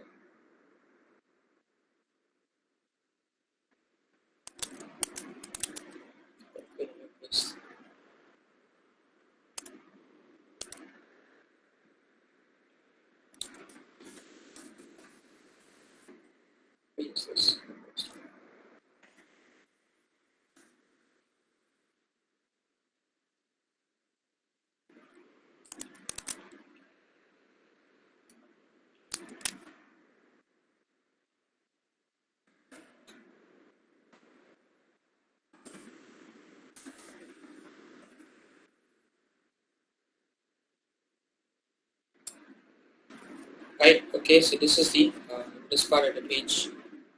So now last thing is how to make the logout button work. So home logout at hi admin. Let's say you try clicking the logout, what's going to happen? It's going to throw an error because we did not specify the logout logic inside the Flask application. So for this, let's go ahead and define the logout logic, right? So how does the logout actually work? When you log into the system, we're setting the state inside the session saying that the user is logged in. If the user chooses to log out, what we should be doing is refresh the session. We should pop out we should remove the currently logged in user from the session. That's basically the logout logic. So if the user makes a GET request to log out, what we should be doing is we should be popping. I told you right that the session is a dictionary. Session.pop username and replace it with none, obviously. We remove the username from the session, from the current session, and we clear the status. So now it's a pure empty session, and then we redirect them back to the index page or login page. For now, I'll just put the index page straight away, the main page. So now, save this, refresh the page. Now I'm going to go log out, and then it redirects back to my home page. and the session has been popped. Now log in again. Admin 1 2 3 4. Log in. Okay, everything is hi admin, okay, and so on. And then now if I go to my cookies and I see the cookies I'm setting, the session storage, you'll be able to see the cookies session storage. Basically it's encrypted inside the cell, basically encoded inside the content here, the session storage here. And now once we log out, we go back here and then the cookies are cleared. So a fresh session reinitializes. Let's say a new login user comes, then their session will start. So that's essentially how the logout logic works. It's just a matter of popping the session, popping the username from the session, and then redirecting back to the home page. And that concludes a very basic application using Flask, Python, and how to use templating using Jinja 2. So now the application is actually pretty simple, right? It's just a matter of we log in and then admin 1 2 3 4. We go inside, we see a welcome note and things to do and so on. So now that you guys understand how UIKit works, you understand how Flask works, you understand how to dynamically render your page, you can build more and more complex applications on top of Flask using the skeleton that you have here. So that's actually it for our workshop content, because we've covered everything we need to cover. You guys can build on top of this application to make this page a bit more interactive, perhaps. Some of the things you can do is maybe you can make like a very simple to-do app. So instead of just printing the thing, maybe you can add some interactivity to it, where you can check off the box and so on this page.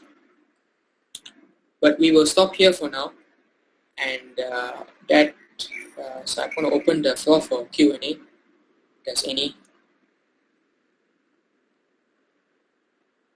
Anyone lost so far, any questions so far, I can ask now. I'll try to answer it.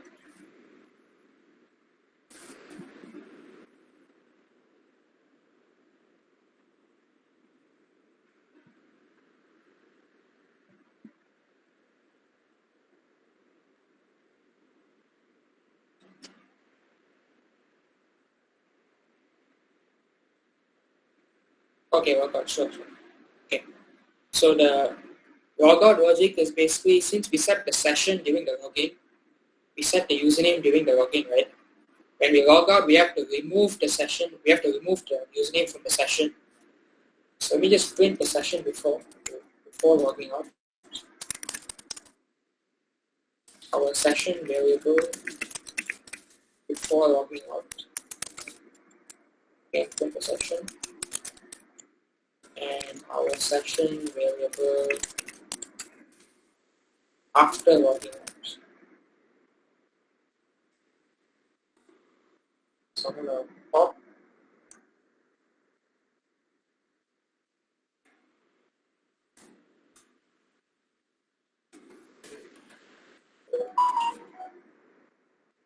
so wait.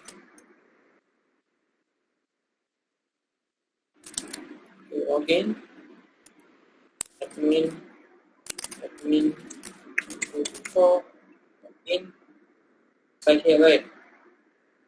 Then I'm going to log out now. Open my terminal first. But what's the terminal? Huh? What's the terminal? Log out. Okay. So before our session is logging out, I'm going to look at this carefully. The session variable before logging out contains the username inside there. So we know that someone is actually logged in. But after we pop out the username from the session becomes empty. And then the new logged in user will come and add their credentials inside the session. So if we want to check whether any user is logged in or not, all we have to check is whether this particular username exists inside the session. Or you can also set another variable here called is logged in. It's something like is logged in. Is logged in. And we can set like a true. And then here you can say like instead of popping you can pop also the session.pop is logged in, and then you can set it to false. How many web variables you want in order to check. So you could log in, admin 1, 2, 3, 4, and then click log out. Before as username and is logged in, then we pop out both of it. So anytime inside our application we want to check if the user is logged in, all we have to check is whether this particular variable is logged in is set. If it's not set, then we know that the user is not logged in. So we can prevent like unauthorized access and stuff like that by setting the variable inside the state. So basically this is the it's just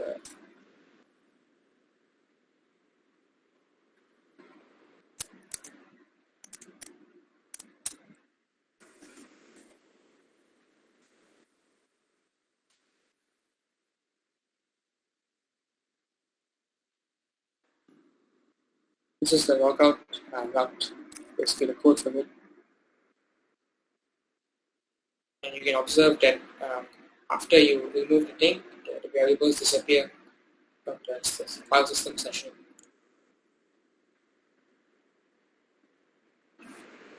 Nico, is that clear or okay? Yeah, sure. Okay, if you want the code that I prepared beforehand, it's actually in a secret location. Wait, let me find that link for you. Python/jam. I've actually hidden it inside this branch called fully complete code. So it was actually here the whole time. We want to access all the code that we wrote today. It's actually here in this branch called fully complete code. Most of you won't go dig inside it. That's why I put it inside another branch. So it was here the whole time. And all the code that we wrote from yesterday, including Daniel's solutions. So Daniel's solutions, all his answers for Python crash course are here also. All his answers, all his code.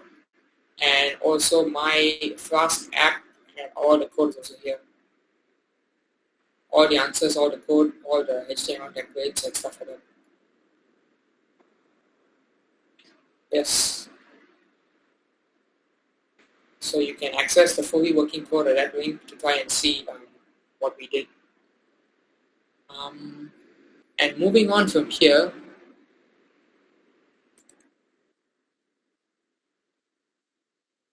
so you can build on top of the app that you have built using Flask to make it a bit more interactive. And then second, you can practice data structures using Python. So yesterday, Daniel was talking about lists and dictionaries and sets and so on. You can try solving like real-world programming problems on websites like LeetCode to try and practice your data structures knowledge to improve your Python skills. So as I said yesterday, Python is not just for automation or data analysis, web development. It's actually a very, very widely used language. And what we covered today is just a fraction of what you can do with Python. Yeah, there's so much more. The alternative to using Flask, you can use Flask for web apps. You can also use Django. Django is a bit more advanced than Flask, and it comes with a lot of already pre-written code for you. So Django has it already prepares an admin dashboard for you.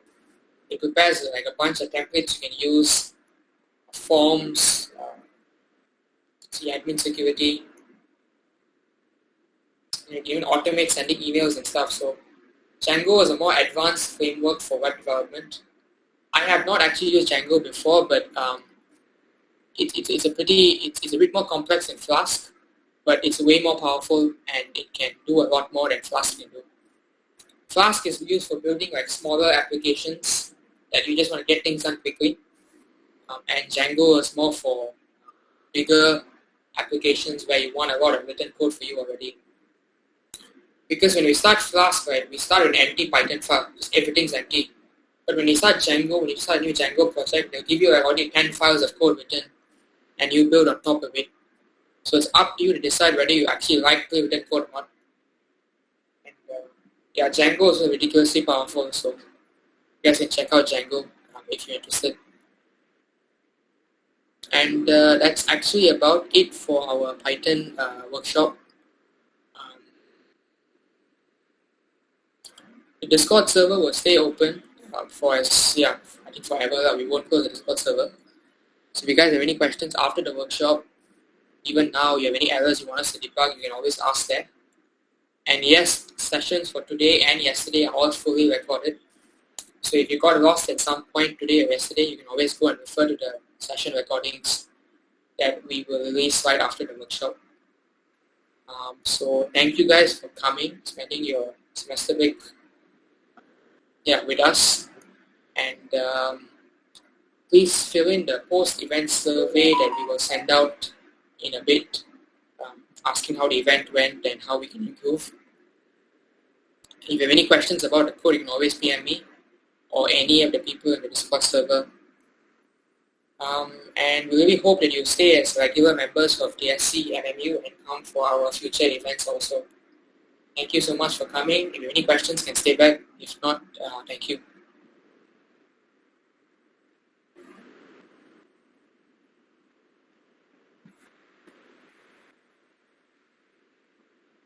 Sure, thank you. Thank you. Thank you.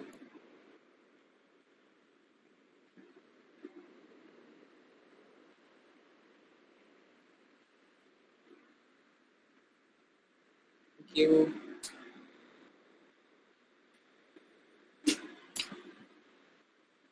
Okay, sure, Dixon. Thank you so much. Thank you. Thank you for coming.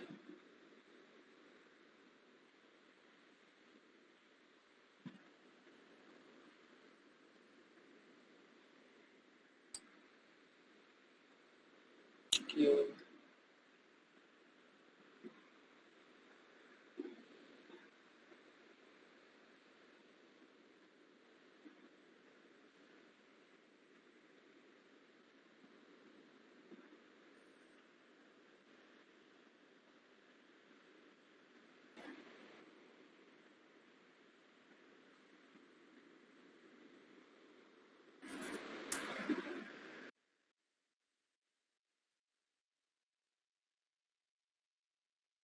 Bye-bye.